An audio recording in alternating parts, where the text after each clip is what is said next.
এবারের পহেলা বৈশাখের আনন্দযজ্ঞে সব শ্রেণীর মানুষ ধর্ম বর্ণ নির্বিশেষে অংশগ্রহণ করেছিল। রাজনৈতিক দল থেকে শুরু করে সাধারণ মানুষ সবাই মিলে তৈরি করেছিল এক রঙিন উৎসব। কিন্তু এবার একটা প্রশ্ন অনেকের মনে ঘুরপাক খাচ্ছে, জাতীয় নাগরিক পার্টি এনসিপি এর উপস্থিতি কেন কম ছিল? দলটির সিনিয়র যুগ্ম আহ্বায়ক সামান্তা শারমিন দিয়েছেন তার ব্যাখ্যা। চলুন শুনে নেওয়া যাক ওনার বক্তব্যটি।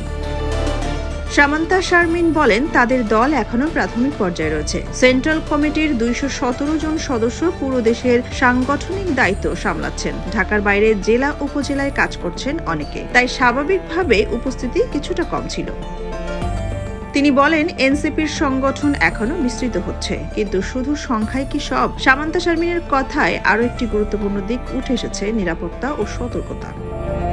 সামান্তা বলেন, ঢাকা জুড়ে অসংখ্য কর্মসূচি হয়েছে, সবখানে সরাসরি থাকা সম্ভব হয়নি, কিন্তু তারা সজাগ ছিলেন যে কোনো অনাকাঙ্ক্ষিত ঘটনা মোকাবেলা করার জন্য। বর্ষবরণ সর্বজনীন, কিন্তু অতীতে বাধার ঘটনাও ঘটেছে। এনসিপি চেয়েছে শান্তি বজায় রাখতে। তাহলে কি এটাই তাদের কৌশল? কম দেখা গেলেও কাজ চলছে ছায়ায়।